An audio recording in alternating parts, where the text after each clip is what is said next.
চাঁপাইনবাবগঞ্জ সীমান্তে ফের উত্তেজনা, ভারতীয়দের হামলায় বেশ কয়েকজন বাংলাদেশি আহত, সতর্ক অবস্থানে বিজিবি।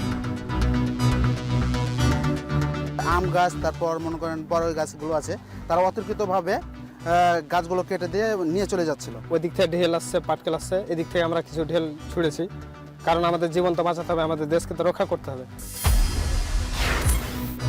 মূল্যস্ফীতি নিয়ন্ত্রণের সমন্বিত পদক্ষেপ নেই সরকারের, বললেন মির্জা ফখরুল। অবিবেচকের মতো ভ্যাট বাড়ানোর অভিযোগ দেবপ্রিয়।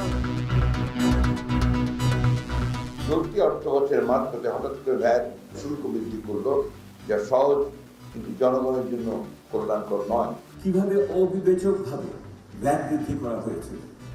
যে কোনো একটি দেশে যদি আপনি কর সংগ্রহ করতে চান, তাহলে ক্রমান্বয়ে তাকে প্রত্যক্ষ করের কাছে নিয়ে যাবেন।